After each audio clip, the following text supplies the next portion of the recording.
За эрдэмтчүүдтэй оройн мэндийг дахин хүргэе. За хоёр байгууллага салбарынханд тусгайлан шинэ жилийн мэндчилгээ хүргээд шинэ оноо сайхан ухтаарай гэж. Тэгээ 2023 онд амжилттай ахиулаарай гэж хэлж байгаа.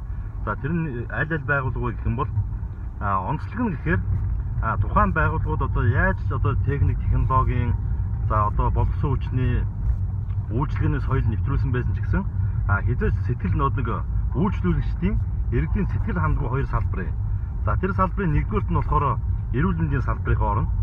За тэгэхээр Монгол улсад одоо Монгол улсын өнцөг булан бүрт эрүүл мэндийн салбарт хүчин зүтгэж яваа найз нөхдөө дүүнэр ангийнхан тийм ээ ах эгч нартай бүгдэнд нь одоо шинэ оны мэнд хүргэе. За дараагийнхын салбар бол хотогчуулах буюу хотогчуулах газрынхаа.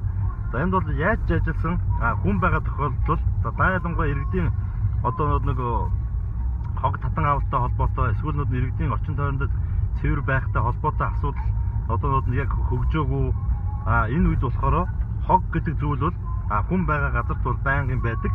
За тэгэхээр хотогчуулах салбарынхандаа бас одоо шинэ оны мэндийг хүргээд шинэ оноо сайхан ухтаарай, амжилттай ахиулаарай, баярлж явдаг шүү гэдгийг бас ингэж хэлье. Тэгэхээр энэ хоёр салбар маань бол иргэн та бүхэн бол бүгд бодож үзээрэй. За эрүүл мэндийн үйлчлэгээ, хотогчуулах газрын үйлчлэгээтэй холбоотой бухимдалтай явдаг иргэдийн нэгэнд бие өөрөө мөн. Гэхдээ яг жаргал зовлон бүх юмыг мэддэг учраас актер одоо нэг жижиглээд инээтэрэгээд байдаггүй. Гэхдээ магтаалын үг үнэхээр сайн ажиллаж байгаа, асуудлыг шийдвэрлэж байгаа. За одоо нийгмийн ачаанаас үүрэлцэж байгаа энэ явг нь бол мэддэг хүний хувьд бол дээрх хоёр байгууллагатай буюу тодруулаад хэлэх юм бол эрүүл мэндийн салбарынхан тэр дундаа Орхон аймгийн бүсийн онцлогын эмчилгээний төвийн Наран Эрдэнэ захиралтай хамт болон Орхон аймгийн хотогчуулах газар оюун баяр даргатай хотогчуулахын одоо хамт олон шинэ жилийн баярын мэндийг тусгайлан хүргэе. За баярлалаа баяртай.